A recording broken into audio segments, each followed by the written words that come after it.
Sa puntong ito, makakausap natin si Mr. Orlando Del Rosario, Administrative Officer ng City Administrator's Office ng Lungsod ng Manila. Magandang hapon, sir. Magandang hapon po. Sir, sa ating pagkakaintindi ay nagsagawa kayo kanina ng inspeksyon dito sa ilang mga dormitoryo sa buong lungsod ng Manila. No? At nakatunayan may mga ipinasara pa kayong ilang mga dormitoryo kanina.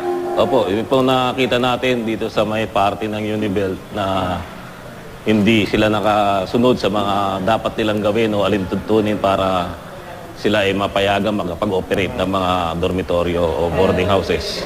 Kagaya po yung kanina sa Picampa na masikip ang kanyang hallway, tapos wala siyang mga firefighting equipment, walang fire exit na maganda kasi yung fire exit nila dadaan sa bubong. Tatalo na lang ang mga borders o nakatira doon kung sakali magkaroon ng emergency. Tapos mga wiring nila sa electrical mga open, kung defective talaga yung mga nila. So parang lumalabas na fire hazard ito. Oo, tsaka pati mga sa sanitary nila, sa sanitary aspect, mainit, ang ventilation, tsaka yun nga, maliit ang yung hallway nila, hindi makakaraan ng mga Sir, bahagi rin ba dito sa pag-evaluate nyo dito sa mga ipinasaran yung dormitoryo o yung mga dormitoryong ini-inspeksyon nyo? Yung ako nakasubok din ako na tumuloy sa dormitoryo nung ako'y nag-aaral pa dito sa Manila. Yung mga siksikan, sir, yung mga tipong 7 sa isang kwarto o 8 sa isang kwarto, kasama rin ba yun sa ini-evaluate nyo? Kasama po na sa amin yun kasi yung mga overcrowding nga. Kaya meron po tayo mga sinusunod na proper spacing o correct spacing, kung ilan ang dapat na kwarto lang sa isang kwarto, tapos kung ilan lamang ang dapat na borders sa isang kwarto. Sir, ano naman ang pagtitiyak natin na parang, alam mo naman, ngingas kugon niyang ilang beses na rin na inspeksyon itong mga napasarang dormitoryo kung hindi ako nagkakamali.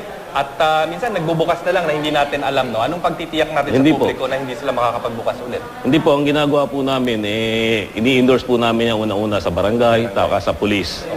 Sila po, bali, ang binibigyan namin ng copy ng closure order.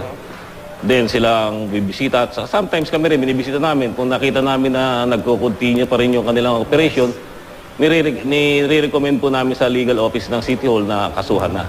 Siyempre, sir, maintindihan natin, negosyo din itong mga dormitoryo na to. At kahit na paano, ay importante sila sa mga estudyante dahil tinutuluyan sila para makapagpunta dito, lalo na yung mga galing probinsya.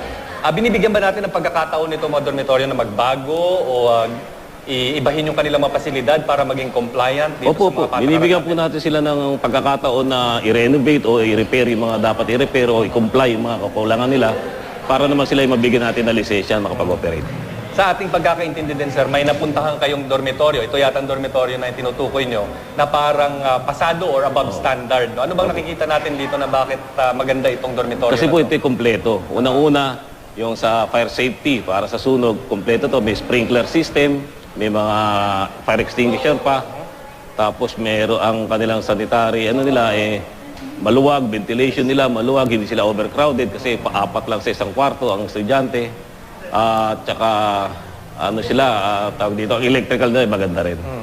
Sir, yung iba namang mga dormitoryo, ano kaya ang pag-asa naman nilang maging tulad nito? Kasi kailangan ba ng malaking halaga talaga para matulad dito? Kasi sa tingin ko dito, ito yung ginastosan talagang dormitoryo na ito at may pera talaga para pagpapagawa nito. Paano naman ho yung mga matagal na, yung mga kahoy na mga dormitoryong gawa sa light materials na ano ho ang pag-asa nila para pumasa dito sa inspection standards natin? Okay lang naman po yan, basta maayos din naman ang kanilang mga lugar nila, maayos.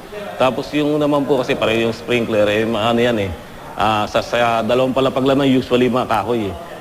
Hindi na po namin nire-require yung dalawang palapag na sprinkler system. Okay. Maraming salamat, Orlando Del Rosario, sir. Thank you. Salamat po sa inyong panahon.